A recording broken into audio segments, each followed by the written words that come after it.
तो मेरा नाम है टुमरेश और आज हम शुरू करने जा रहे हैं अध्याय 7 का भगवत गीता का भगवत ज्ञान। वेदाय समतेनानि वर्तमानि च अर्जुन वैश्वाणीय च भूतानि मा तु वेद न कस्यन। हे अर्जुन, श्री भगवान होने के नाते मैं जो कुछ भूतकाल में घटित हो चुका है, जो वर्तमान में घटित हो रहा है और जो आगे होने वाला है, वह सब कुछ जानता हूँ। मैं समस्त जीवों को भी जानता हूँ, किंतु मुझे कोई नहीं जानता। तात्पर्य: यहाँ पर साकारात तथा निराकात का स्पष्ट उल्लेख है। यदि भगवान कृष्ण का स्वरूप माया होता है, जैसा कि मायावादी मानते हैं, तो उन्हें भी जीवात्मा की भांति अपना शरीर बदलना पड़ता है और विगत जीवन के विषय में सब कुछ विस्मरण हो जाता है। कोई भी भौतिक देहधारी अपने विगत जीवन की स्मृति बनाए नहीं रख पाता, ना ही वह भावी जीवन के विषयों में या वर्तमान जीवन की उपलब्धि के विषय में भविष्यवाणी कर सकता है। अंत में वह यह नहीं जानता कि भूत, वर्तमान तथा भविष्य में क्या घट रहा है। भौतिक कल्मेशों से मुक्त हुए बिना वह ऐसा नहीं कर सकता। सामान्य पुरुषों से भिन्न भगवान कृष्ण स्पष्ट कहते हैं कि वे यह भली भांति जानते हैं कि भूतकाल में क्या घटा, वर्तमान में क्या हो रहा है और भविष्य में क्या होने वाला है। लेकिन सामान्य मनुष्य ऐसा नहीं जानते हैं। चतुर्थ अध्याय में हम देख चुके हैं कि लाखों वर्ष पूर्व उन्होंने सूर्यदेव व्यसनाओं को जो उपदेश दिया था वह उन्हें स्मरण है। कृष्ण प्रत्येक जीव को जानते हैं, क्योंकि वे सबों के हृदय में परमात्मा के रूप में स्थित हैं। किंतु अल्पज्ञानी प्रत्येक जीव के हृदय में परमात्मा रूप में स्थित होने तथा श्री भगवान के रूप में उपस्थित रहने पर भी श्री कृष्ण को परम पुरुष के रूप में नहीं जान पाते। भले ही वह निर्विशेष ब्रह्मा को ना समझ लेते हो। निरसंदेह श्री कृष्ण का दिव्य शरीर अनश्वर है। वे सूर्य के समान हैं और माया बादल के समान है। भौतिक जगत में हमें सूर्य को देखते हैं, बादलों को देखते हैं और विभिन्न नक्षत्रों तथा ग्रहों को देखते हैं। आकाश में बादल इन सबों को अल्पकाल के लिए ढक सकता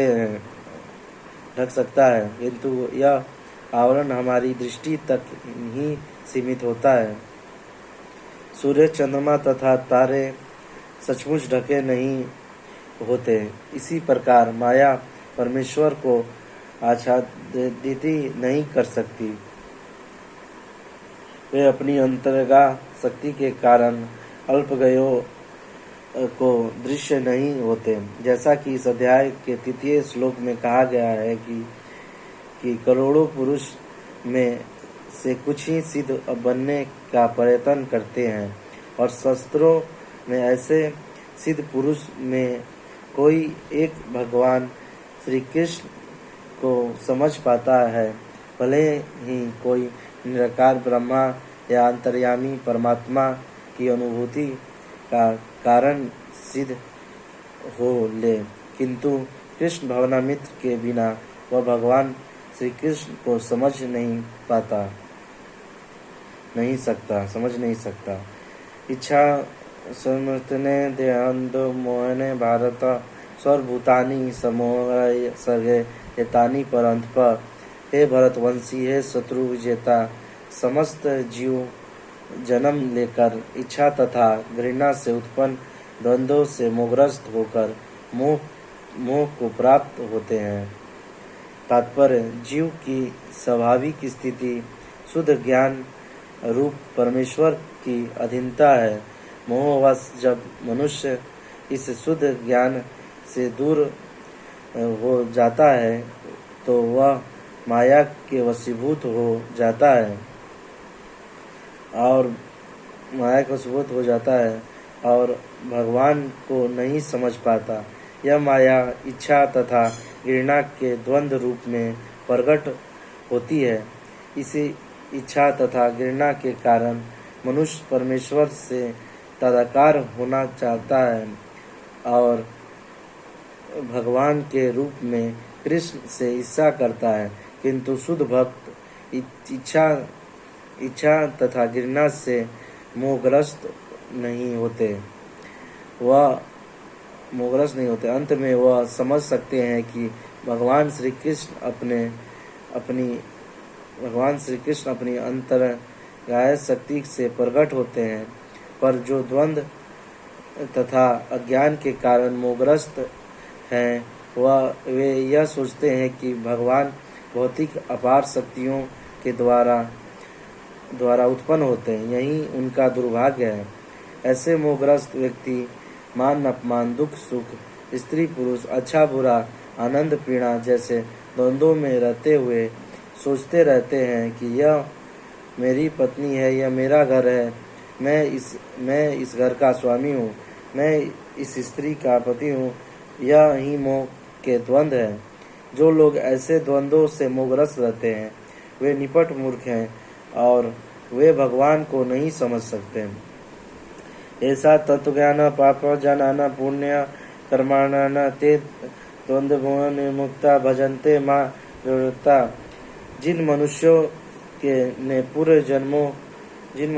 पूर्व जन्मों तथा इस जन्म में पुण्य कर्म किए हैं और जिनके पाप कर्मों का पूर्णतः उच्छेदन हो चुका है, वे मोह के द्वंद्वों से मुक्त हो जाते हैं और वे संकल्प पूर्वक मेरी सेवा में तत्पर होते हैं।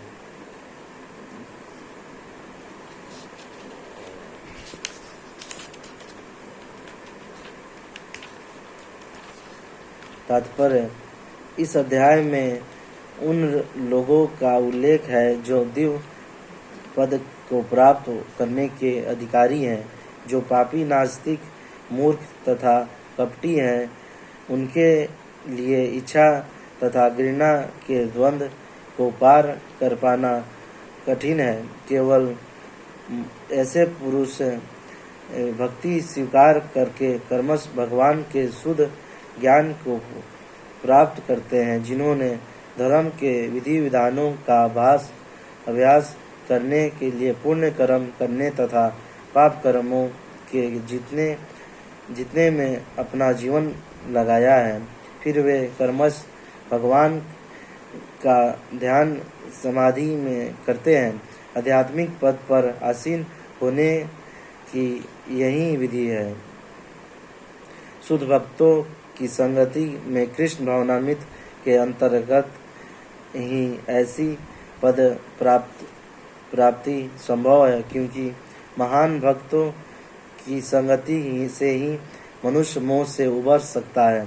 श्री भागवत में कहा गया है कि यदि कोई सचमुच मुक्ति चाहता है तो उसे भक्तों की सेवा करनी चाहिए। महत्व से विमुक्ते, किंतु जो भौतिकवादी पुरुष की संगति करता है वह संसार के गहन अंधकार की ओर अग्रसर होता रहता है। तमोक्षण संगम भगवान के सारे भक्त विश्व भर का भ्रमण इसीलिए करते हैं जिससे वे बुद्ध जीवों को उनके मोह से उबार सके। मायावादी यह नहीं जान पाते कि परमेश्वर के अधीन अपनी स्वाभाविक स्थिति को भूलना ही ईश्वरीय नियम की सबसे बड़ी अवहेलना है। जब तक वह अपनी स्वाभाविक स्थिति को पुनः प्राप्त नहीं कर लेता, तब तक परमेश्वर को समझ पाना या संकल्प के साथ उनकी दिव्य प्रेमा भक्ति में पूर्णता प्रवृत्त हो पाना कठिन है।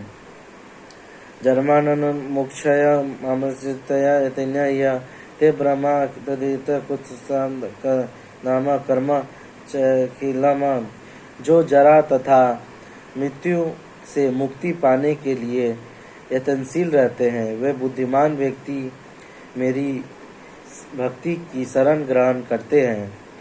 वे वास्तव में ब्रह्मा हैं, क्योंकि वे दिव्य कर्मों के विषय में पूरी तरह से जानते हैं। तात्पर्य: जन्म मृत्यु जरा तथा रोग इस भौतिक शरीर को सताते हैं, आध्यात्मिक शरीर को नहीं। आध्यात्मिक शरीर के लिए ना जन्म है, ना मृत्यु है, न जरा न रोग। अंत में जिस आध्यात्मिक शरीर को प्राप्त हो जाता है, वह भगवान का पार्षद बन जाता है और नियत भक्ति करता है, वही मुक्त है। ब्रह्मसि में मैं आत्मा हूँ कहा गया है कि मनुष्य को चाहिए कि वह यह समझे कि मैं ब्रह्मा या आत्मा हूँ। जीवन का यह ब्रह्मा बोध ही भक्ति है, जैसा कि इस श्लोक में कहा गया है। शुद्ध भक्त ब्रह्मा पद पर आसीन होते हैं और यह वे दिव्य कर्मों के विषयों में सब कुछ जानते रहते हैं। भगवान की दिव्य सेवा में रत रहने वाला 4 प्रकार के अशुद्ध भक्त हैं, जो अपने अपने लक्ष्यों को प्राप्त करते हैं और भगवत कृपा से जब यह पूर्णता कृष्ण भावना भावित हो जाते हैं तो परमेश्वर की संगति का लाभ उठाते हैं। किंतु देवताओं के उपासक कभी भी भगवत धाम नहीं पहुंच पाते। यहाँ तक कि अल्पज्ञ ब्रह्माभूत व्यक्ति भी कृष्ण के परम धाम गोलोक वृंदावन को प्राप्त नहीं कर पाते। केवल ऐसे व्यक्ति जो कृष्ण भावनामृत में कर्म करते हैं, माम आश्रित, वे ही ब्रह्मा कहलाने के अधिकारी होते हैं, क्योंकि वे सचमुच ही कृष्ण धाम पहुँचने के लिए प्रयत्नशील रहते हैं। ऐसे व्यक्तियों को कृष्ण के विषयों में कोई भ्रांति नहीं रहती और वे सचमुच ब्रह्मा हैं। जो लोग भगवान के अच्छा स्वरूप की पूजा करने में लगे रहते हैं या भगवत भवबंधन से मुक्ति पाने के लिए निरंतर भगवान का ध्यान करते हैं, वे ही भी ब्रह्मा या अधिभूत आदि के तात्पर्य को समझते हैं, जैसा कि भगवान ने अगले अध्याय में बताया है। साधिभूताय देव माँ साधयत च विधेय प्रयाण काल कृपचे माँ ते विधेय चेतस। जो मुझे परमेश्वर की को मेरी पूर्ण चेतना में रहकर मुझे जगत का देवताओं का तथा समस्त विधियों का नियामक जानता है, वे अपनी मृत्यु के समय भी मुझे भगवान को जान और समझ सकते हैं। तात्पर्य: कृष्ण भावनामृत में कर्म करने वाले मनुष्य कभी भी भगवान को पूर्णता समझने में पथ से विचलित नहीं होते। कृष्ण भावनामृत के दिव्य शास्त्रों से मनुष्य यह समझ सकता है कि भगवान किस तरह के भौतिक जगत तथा देवताओं तक के नियामक हैं। धीरे धीरे ऐसी दिव्य संगति से मनुष्य का भगवान में से विश्वास बढ़ता है। अंत में मृत्यु के समय ऐसा कृष्ण भावना भावित व्यक्ति कृष्ण को कभी भूल नहीं पाता। अतः वह सहज है ही भगवत धाम गोलोक वृंदावन को प्राप्त होता है। यह 7वां अध्याय विशेष रूप से बताया है कि कोई किस प्रकार से पूर्णता कृष्ण भावना भावित हो सकता है। कृष्ण भावना का शुभ आरंभ ऐसे व्यक्तियों के शास्त्र से होता है जो कृष्ण भावना भावित है, ऐसा शास्त्रीय आध्यात्मिक होता है और इससे मनुष्य प्रत्यक्ष भगवान के सत्संग में आता है और भगवत कृपा से वह कृष्ण को भगवान समझ सकता है। साथ ही वह जीव के वास्तविक स्वरूप को समझ सकता है और यह समझ सकता है कि किस प्रकार जीव कृष्ण को भुलाकर भौतिक कार्यों में उलझ जाता है। संगीत में रहने से कृष्ण भावना के कर्मिक विकास से जीव यह समझ सकता है कि किस प्रकार कृष्ण को भुलाने से वह प्रकृति के नियमों द्वारा बुद्ध हुआ है। वह यह भी समझ सकता है कि यह मनुष्य जीवन कृष्ण भावनामृत को पुनः प्राप्त करने के लिए मिला है। अंत में इसका सदुपयोग परमेश्वर की अतोहिक कृपा प्राप्त करने के लिए करना चाहिए। इस अध्याय में जिन अनेक विषयों की विवेचना की गई है वे हैं दुख में पड़ा हुआ मनुष्य है, जिज्ञासु मानव, अभावग्रस्त मानव, ब्रह्म ज्ञान, परमात्मा ज्ञान, जन्म मृत्यु तथा रोग से मुक्ति एवं परमेश्वर की पूजा।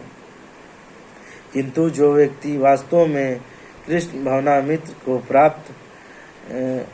प्राप्त है वह विभिन्न विधियों की परवाह नहीं करता। वह सीधे कृष्ण भावनामृत के कार्यों में प्रवृत्त होता है और उसी से भगवान कृष्ण के नियत दास के रूप में अपनी स्वाभाविक स्थिति को प्राप्त करता है। ऐसी अवस्था में वह शुद्ध भक्ति में परमेश्वर के स्वर्ण तथा गुणगान में आनंद पाता है। उसे पूर्ण विश्वास रहता है कि ऐसा करने से उसके सारे उद्देश्य की पूर्ति होगी। ऐसा दृढ़ श्रद्धा दृढ़वत कहलाती है और यह भौतिक योग या दिव्य प्रेमा भक्ति की शुरुआत होती है। समस्त शास्त्रों का भी यही मत है। भगवद गीता का यह 7वां अध्याय इसका निश्चित सारांश है। इसी प्रकार श्रीमद् भागवत गीता के 7वें अध्याय भगवत ज्ञान का भक्ति वेदांत तात्पर्य पूर्ण हुआ। अध्याय 8 भगवत प्राप्ति। अर्जुन वाच्य कि तद ब्रह्मा किमत धाम कि करम पुरुषोत्तम अधिभूत च कि पुरतोक दिवे कि मुचते। अर्जुन ने कहा, हे भगवान, हे पुरुषोत्तम, ब्रह्मा क्या है, आत्मा क्या है, सकाम कर्म क्या है, यह भौतिक जगत क्या है तथा देवता क्या है, कृपा करके यह सब मुझे बताइए। तात्पर्य, इस अध्याय में भगवान कृष्ण अर्जुन के द्वारा पूछे गए ब्रह्मा क्या है आदि प्रश्नों का उत्तर देते हैं। भगवान कर्म, भक्ति तथा योग और शुद्ध भक्ति की भी व्याख्या करते हैं। श्रीमद् भागवत में कहा गया है कि परम सत्य ब्रह्मा परमात्मा तथा भगवान के नाम से जाना जाता है। साथ ही जीवात्मा या जीव को ब्रह्मा भी कहते हैं। अर्जुन आत्मा के विषय में भी पूछता है, जिससे शरीर, आत्मा तथा मन का बोध होता है। वैदिक कोश में निरुक्त के अनुसार आत्मा का अर्थ मन, आत्मा, शरीर तथा इंद्रियां भी होता है। अर्जुन ने परमेश्वर को पुरुषोत्तम या परम पुरुष कहकर संबोधित किया है, जिसका अर्थ यह होता है कि वह यह सारे प्रश्न अपने एक मित्र से ही नहीं अपितु परम पुरुष से उन्हें प्रमाण मानकर पूछ रहा था, जो निश्चित उत्तर दे सकते हैं। अधिज्ञा कथा कृष्ण दयान सिंधु सुदन प्राण काले च कथा यज्ञ नियत भिया।